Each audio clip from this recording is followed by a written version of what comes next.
There is a reason money runs from some people as if fleeing a burning house, while it seeks others with the devotion of a loyal companion. And that reason has nothing to do with luck. It has nothing to do with talent, lineage, or intelligence. It has everything to do with something far quieter, far older, and far more powerful: the spiritual posture a person carries inside their words. In Torah wisdom, money is not a possession. It is a form of energy, and energy responds not to effort alone, but to resonance. Before we go deeper, I want you to do something that may feel small, but is spiritually significant. Comment one sentence you often say about money. Do it because words reveal patterns, and patterns reveal alignment. When you name the sentence, you expose the invisible script shaping your financial destiny. Sometimes the key to abundance begins with simply hearing yourself honestly. Now let me tell you a truth that unsettles most people when they first hear it. Money is not neutral. It behaves, it prefers, it listens. And according to Torah teaching, it gravitates toward vessels whose inner world is open, expanding, and aligned with divine purpose. Likewise, it withdraws from those whose speech, intention, or emotional posture signals contraction. This is why two people can work the same job, hold the same degree, wake at the same hour, yet one attracts opportunity effortlessly while the other remains entangled in scarcity. Their external lives look identical, but their inner language tells two completely different stories. I learned this not from scholars, but from the quiet conversations of elders who saw life through a spiritual lens rarely spoken aloud. They believed that money arrived like a guest, staying only where the atmosphere felt expansive. And the atmosphere, they insisted, was created by speech. A person who speaks limitation repels abundance. A person who speaks purpose invites it. Not because words are magic, but because words are codes. They shape expectation, and expectation shapes reality. Torah teachings go even deeper. They suggest that financial flow operates through spiritual laws much older than civilization. The law does not care how hard you work if your spirit is closed. It does not reward desperation or fear. It responds to openness, to gratitude, to motion. And the quickest way to reveal whether you carry those qualities is to listen to the way you talk about money when you think no one is paying attention. Most people don't realize that every phrase they speak is either opening or closing a gate. Some gates close quietly, so quietly that scarcity arrives long before anyone notices the shift. Others close abruptly, triggered by a single moment of resignation. And the tragic part is this: people blame life, blame the economy, blame others, never realizing that the first seal was placed by their own tongue. But if certain words repel money, others draw it. And once you understand the spiritual mechanics behind this invisible movement, you'll finally see why money flees from some and runs faithfully toward others. In the world of Torah wisdom, money is not viewed as metal, paper, or digital numbers flickering on a screen. It is understood as shefa, a stream of divine abundance that flows into a person's life when the inner vessel is prepared to receive it. This flow is not random, nor is it mechanical. It behaves like water seeking the lowest, most open place, and like light seeking a window that has not been shut. To understand why money is drawn to some and avoids others, you must first understand that wealth is spiritual long before it becomes material. In Jewish thought, money is a tool of partnership with the divine. It exists to increase goodness, expand possibility, uplift families, support communities, and allow the soul to express its purpose in the physical world. Because of this, money is not attracted to chaos or fear. It moves towards stability, intention, and alignment. When your inner world is aligned, money recognizes you as a vessel capable of carrying blessing without being destroyed by it. And when your inner world is conflicted or closed, money senses the danger and keeps its distance. This is why effort alone can't guarantee prosperity. You can toil from sunrise to midnight, yet if your spiritual posture is mismatched with abundance, the gates remain shut. Many people misunderstand this and believe they are unlucky, overlooked, or cursed. In reality, their energy is simply misaligned with the flow they are trying to receive. The Torah teaches that abundance does not enter by force, it enters by resonance. I once heard an elder explain it like this: money does not come because you chase it. It comes because you become the kind of person it can trust. And how does money measure trust? Through your words, your intentions, and the emotional frequency you carry. Someone who speaks with gratitude draws in more to be grateful for. Someone who speaks with resentment attracts conditions that justify their resentment. Words are not decorations, they are signals. This is why speech is central in Torah tradition. Creation itself began with words, and God said, meaning the structure of the universe responds to vocalized intention. If the world was shaped through speech, then your personal world, especially your financial world, is shaped the same way. The language you use becomes the architecture of your opportunities. The vocabulary you choose becomes the pattern of your future. Ancient families understood this deeply. They taught their children never to speak from despair, never to declare spiritual exhaustion, never to close the inner vessel with words of resignation. They believed that even in moments of strain, one should speak growth, because speech keeps the gates open even when circumstances seem shut. And this brings us to a striking truth.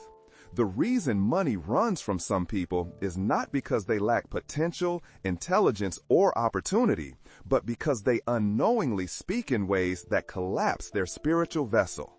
Yet the most surprising part is this: many people repel abundance while believing they are protecting themselves. The very words they use for safety become the walls that keep prosperity out. The next repellent is subtle, quiet, and far more common than anyone realizes. The first great repellent of money is not laziness, ignorance, or misfortune. It is a subtle inner posture that most people carry without ever noticing. It is the quiet surrender hidden in phrases like, "It doesn't matter," "I'm managing," or "I'm fine."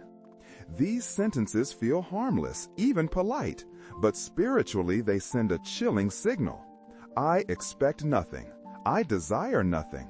I am prepared for stagnation. And money, sensing that lack of openness, retreats. It does not force itself into a vessel that announces it has no room left. In Torah understanding, emotional neutrality is not harmless. It is a closing of the gate. When someone consistently speaks as though nothing needs to change, the universe responds accordingly. It stops sending opportunities because the person's words declare they are not receptive to them. This is the spiritual physics of abundance. The universe honors your declared capacity. If you say nothing is needed, nothing will come. I once heard a story about a man who lived in my grandfather's neighborhood. He worked honestly, lived simply, and survived month to month. Whenever someone asked him how he was doing, he offered the same reply: "I'm fine, everything is fine." He believed these words made him humble, modest, even grateful. But the elders would shake their heads gently. They knew the danger hidden in that phrase. They knew he was unknowingly pouring cement into the channels where abundance was meant to flow. Over time, the man's life became a reflection of his repetitive sentence: flat, unchanging, predictable. Opportunities passed him by like travelers who glance at a closed storefront and keep walking. Not because he lacked skill or potential, but because he had announced to the universe that he was content with survival. And the universe, obedient and literal, gave him nothing more. This is the tragedy of resignation. It disguises itself as acceptance. It convinces a person that lowering expectations protects them from disappointment, when in truth, it protects them from growth. The Torah teaches that God responds to the desires of the heart, not the fears of the mind. When desire is silenced, abundance loses its invitation. Yet this first repellent is only the beginning. There is a second force that pushes money away with even greater intensity, a force that hides not in resignation, but in strength. It appears when a person believes they no longer need help, no longer need guidance, no longer need partnership with anything beyond themselves. This illusion of self-sufficiency feels empowering, but spiritually, it is a declaration of isolation. And isolation is one of the fastest ways to close the gates of blessing. Before we explore the deeper laws behind this, we must understand the mechanics that make these repellents so powerful. Because once you see how words interact with spiritual reality, the movement of money becomes unmistakably clear. To understand why those subtle phrases repel abundance, we must enter the spiritual machinery behind them, machinery rooted in the very first breath of creation. In the Torah, the world is not shaped by stone, fire, or force. It is shaped by speech. And God said becomes the blueprint for existence itself.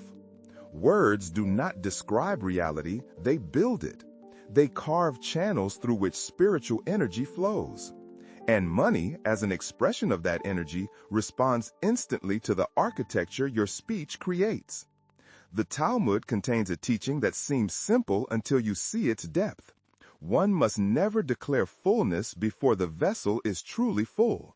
Spiritually, this means that when a person speaks as though nothing needs to change, the heavens close the flow to honor that declaration. It is not punishment, it is precision. The universe respects the boundaries you speak aloud. If the vessel is declared full, even falsely, no more can be poured into it. This principle can be translated into modern psychology as well. Words shape expectation, and expectation shapes perception. If someone constantly tells themselves that everything is fine, the brain stops scanning for opportunity. It stops innovating. It stops stretching. Neurologically, the person becomes blind to openings that would have been obvious had their inner language been different. What begins as a simple phrase becomes a cognitive filter, narrowing the world into a smaller and smaller frame. A metaphor helps illustrate this. Imagine holding a cup beneath a flowing faucet. If the cup is upright, it fills. If the cup tilts, the water slides past it. If the cup is turned upside down, nothing enters at all. Speech is the position of the cup. Gratitude opens it. Desire tilts it correctly. Resignation flips it over. And the flow of abundance adjusts itself accordingly. This is why the Torah treats words with such reverence. A careless sentence can collapse potential. A single declaration of limitation can shut down channels that took years to build.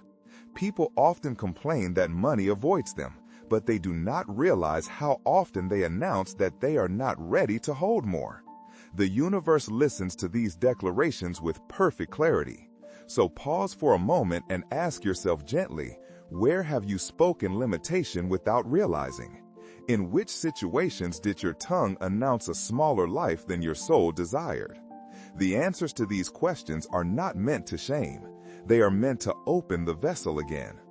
Awareness is the first act of expansion. And yet, even with all this understanding, there is a second repellent far stronger than resignation, one that hides not in softness, but in strength.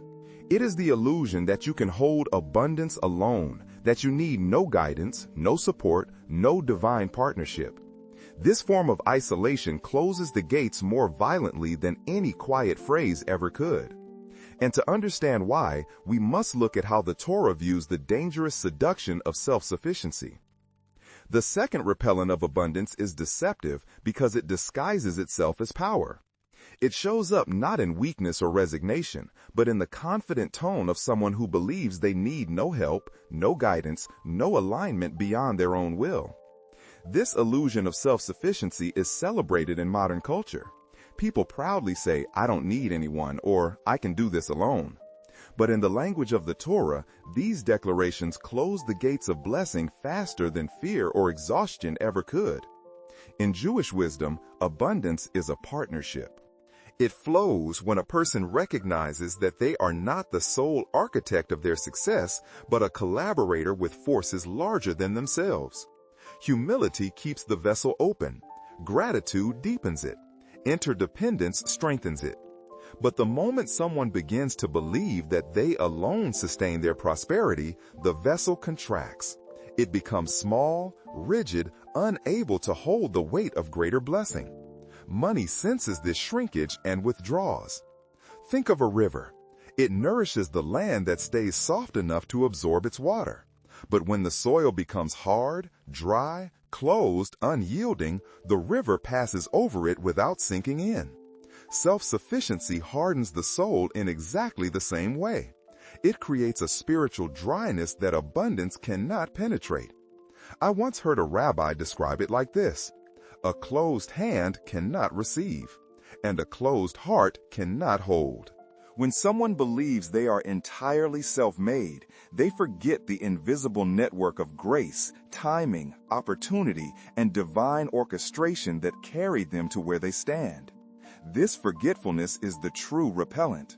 It signals to the universe that the person no longer recognizes the need for partnership, and blessing never forces itself where it is not welcomed.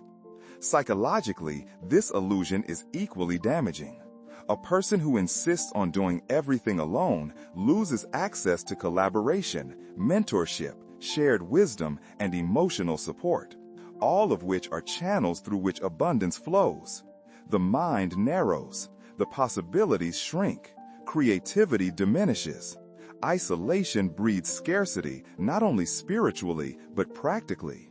And yet, perhaps the most dangerous aspect of self-sufficiency is that it feels virtuous. People wear it like armor, believing they are strong because they stand alone. But the Torah teaches that true strength lies in connection, in knowing when to reach upward, outward, inward. Divine flow seeks vessels that acknowledge partnership, not fortresses that deny it. Still, as powerful as this second repellent is, there is a third one even more destructive. This final force pushes money away not through pride, but through contraction, through the tightening of the soul that occurs when fear becomes the silent author of one's decisions. Fear turns the vessel inward. Fear shrinks it. Fear convinces a person that growth is dangerous, and the moment growth is feared, abundance turns and walks away. To understand why this happens, we must now look at the spiritual and psychological mechanics of fear, the deepest repellent of all. The third repellent is the most crippling because it does not announce itself with words. It announces itself with tension. It is fear, the silent contraction that tightens the soul until abundance no longer has space to enter. Fear of losing money, fear of not being enough, fear of responsibility, visibility, or change. While pride closes the vessel from above, fear closes it from within, shrinking a person's spiritual capacity until even blessings that once fit no longer have room to stay. In Torah understanding, fear is not merely an emotion, it is a frequency. And this frequency sends a message: I am not safe to expand. When a person believes expansion is dangerous, the universe responds with perfect precision by withholding opportunities that would require them to grow. Money senses fear the way animals sense trembling. It moves toward those who stand open and moves away from those who are folded inward. A story was once told of a merchant who always feared success more than failure. He prayed for abundance but panicked at the thought of managing it. He wanted growth but dreaded responsibility. Every time fortune approached, he sabotaged it, not consciously, but through hesitation, caution, and smallness. His fear whispered, "Stay where you are," and abundance, hearing the whisper, obeyed. This is the tragedy. Fear disguises itself as protection, but in reality, it protects you only from becoming who you are meant to be. Modern psychology confirms what Torah has taught for centuries. Studies, including one conducted in Israel on financial behavior, show that fear-based decision-making decreases opportunity recognition by nearly 12%. When someone is afraid, their brain narrows its field of vision, scanning only for threats instead of openings. Creativity collapses. Risk tolerance plummets. The person becomes spiritually and mentally unavailable for abundance. Fear is also self-fulfilling. When you contract, the world contracts with you. When you shrink, opportunity shrinks. When you brace for loss, you behave as someone who expects loss, and the universe responds accordingly. Torah wisdom teaches that divine flow seeks movement. It seeks souls willing to stretch, and fear freezes that movement like ice. But here is the hidden truth behind all three repellents: resignation, self-sufficiency, and fear. None of them are terminal. All of them can be reversed the moment you choose expansion over contraction. The moment you speak differently, stand differently, breathe differently, an entirely new energetic field begins forming around you. And with that field comes a shift so profound that money starts moving towards you instead of away. Which brings us to the turning point. If these are the forces that repel abundance, what is the force that attracts it? According to Torah wisdom, there is a spiritual formula, simple, clear, and immensely powerful, that pulls wealth into a person's life as naturally as gravity pulls a stone to the earth. It is the antidote to every repellent, the alignment that abundance recognizes instantly. And once you speak it, your relationship with money begins to change. If fear, pride, and resignation push money away, then what pulls it towards you with unmistakable force? Torah wisdom offers a formula so simple that most people overlook its power. Yet those who apply it consistently discover that abundance begins flowing toward them almost as if awakened from sleep. The formula is built on three pillars: gratitude, action, and growth, and together they form the energetic signature that money seeks. Spoken aloud, it sounds like this: thank God I am working and I am growing. The first pillar, gratitude, is not a polite ritual. It is a magnetic field. Gratitude softens the heart, opens the vessel, and signals to the universe that you recognize blessing even before it multiplies. In Torah teaching, nothing expands faster than what is appreciated. When you say thank God, you are not declaring fullness, you are declaring awareness. You are acknowledging the flow that already touches your life, however small. And in doing so, you make room for more. The second pillar, action, is the antidote to stagnation. When you say, I am working, you step into partnership with the divine. You declare that you are not waiting passively for abundance to arrive. You are preparing yourself to hold it. Action creates spiritual openings that cannot be formed by thought alone. A person who works, even imperfectly, draws opportunity the way a flame draws oxygen. Torah wisdom teaches that movement invites momentum. Heaven meets those who step forward. The third pillar, growth, is the key that unlocks continuous expansion. I am growing is the opposite of resignation, the opposite of fear, the opposite of pride. It is a declaration that you are becoming more than you were yesterday. Growth tells the universe, there is space within me, pour into it. It prevents the vessel from hardening. It keeps the channels open. It turns your life into a living invitation for abundance. Together, these three phrases form a spiritual alignment recognizable even in silence. They shift your posture, your expectation, your tone.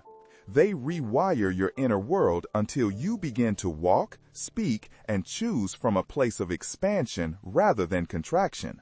And money, sensitive, responsive, deeply attuned to energy, moves toward expansion every time. But this formula is only powerful when practiced. So here is your first act of alignment. Speak the sentence every morning, preferably aloud. Not as a spell, but as a direction. Not as a hope, but as a posture. Over time, you will notice a shift. Your mind becomes more alert to opportunities, your confidence steadier, your inner world more spacious. Blessings move toward those who prepare for them. And now that you know the formula, you may wonder, does it truly work? Does changing your spiritual posture change the flow of money? The answer lies in the stories of those who applied it before you. People who altered their speech, transformed their energy, and watched their financial lives reshape themselves with surprising speed. Let me tell you about people who became magnets for abundance, not through luck, inheritance, or sudden fortune, but through a shift so internal that no one noticed it at first. The transformation began in their speech. then spread quietly into their posture, their decisions, their opportunities, until their entire financial reality reshaped itself around a new spiritual alignment. Their stories are not theories. They are living illustrations of the Torah principle that money moves toward those who expand and away from those who contract. One of these people was a woman named Clara. For years, she lived in a cycle of stagnation, working tirelessly, saving pennies, stretching herself thin. She used to say, almost as a reflex, "I'm surviving, it's fine." She believed these words protected her from disappointment, but in truth, they signaled to the universe that she did not expect growth. Then one evening, after learning the exact principle you're hearing now, she made a small decision that changed everything. She replaced her old phrase with the new alignment. "Thank God I am working and I am growing." The first week felt mechanical, almost forced, but spiritual laws activate through consistency, not perfection. By the second week, she noticed something subtle. Her energy felt lighter. She stood a little taller.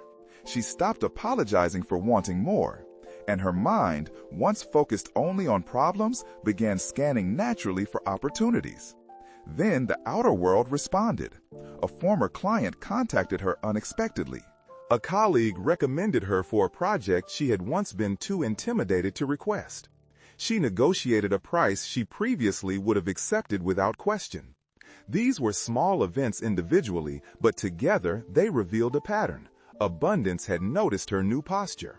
Then there was Samuel, a quiet man who had long believed he was not meant for money.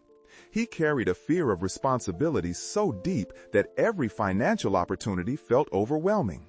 When he embraced the three-pillar formula, gratitude, action, growth, his fear softened. Instead of whispering, "I can't handle more," he began saying, "I'm growing into this." Within months, he found himself guiding a team, managing projects, and earning more than he once believed possible, all because he finally declared that growth was safe. These stories share one truth: abundance responds not to desperation, but to expansion. It recognizes a soul that is widening its capacity. It senses when someone becomes a vessel capable of holding more light, more responsibility, more prosperity. And here is what's most powerful. This principle is universal. It works for people of every age, background, or belief. Because divine flow does not discriminate. It responds to alignment. When a person speaks growth, they activate growth. When they speak openness, they create openings. But to truly grasp why these transformations occur, we must rise one level higher, to the grand philosophy underlying all of this. Because Torah wisdom does not merely explain how abundance moves, it explains why abundance chooses certain souls. This understanding forms the spiritual backbone of everything you have heard so far. When you step back and observe every principle revealed so far, the way words open or close spiritual channels, the way fear contracts the vessel, the way gratitude and growth expand it, you begin to see a pattern woven through the Torah's deepest teachings. Money is not chasing bank accounts. It is chasing souls prepared to hold purpose. This is the grand synthesis, the philosophy that explains why abundance flows towards some people with ease while avoiding others entirely. It has little to do with talent, timing, or external effort. It has everything to do with alignment. In the Torah, creation begins with divine speech. The world itself is a response to intention expressed through words. Humanity, formed in the image of God, inherits this creative power, not to shape galaxies, but to shape the inner and outer landscapes of life. When you speak, you do not simply communicate, you construct. Your vocabulary becomes architecture. Your sentences become scaffolding. Every word either expands your spiritual capacity or restricts it. Money follows that capacity with unerring accuracy. This is why the sages taught that blessing seeks a vessel, not an empty vessel, but an expanding one. A person who speaks growth is demonstrating readiness. A person who speaks gratitude is demonstrating stewardship. A person who speaks action is demonstrating partnership.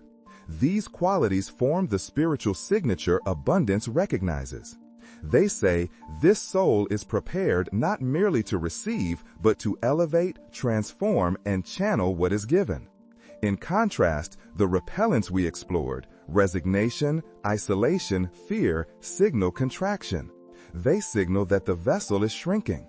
And divine flow does not pour into shrinking vessels, not out of punishment, but out of mercy. Torah prosperity is not designed to crush a person, but to elevate them. When someone is not ready to grow, the flow slows to match their capacity. This leads to a profound realization. You are not waiting for abundance. Abundance is waiting for you. It waits for your alignment, your openness, your active partnership with growth. It waits for your willingness to hold responsibility without fear and blessing without arrogance. It waits for your soul to become a conduit instead of a container. So here is the invitation embedded in this philosophy. Conduct a 7-day experiment. For 7 days, observe your speech with vigilance. Catch the subtle phrases of contraction. I'm fine. It's too much. I can't. And replace them with the formula of expansion. Thank God I am working and I am growing. Watch how your thoughts shift. Watch how your energy loosens. Watch how your posture changes in conversation, in decision-making, in expectation. Because once you begin to speak as a co-creator rather than a victim of circumstance, the universe adjusts its posture towards you. Doors open that were once invisible. People respond differently. Ideas arrive with clarity. This is not coincidence. It is correspondence. And now, with this philosophy rooted inside you, there remains only one final step. Sealing everything with the ancient blessing that aligns your heart, your path, and your prosperity with divine protection and expansion. If there is one truth to carry forward from everything you've heard, let it be this. Money does not flee from people. It flees from contraction. And money does not pursue people. It pursues expansion. This entire journey has shown you that abundance is not a game of luck or privilege, but a dance of alignment. When you speak stagnation, you freeze the flow.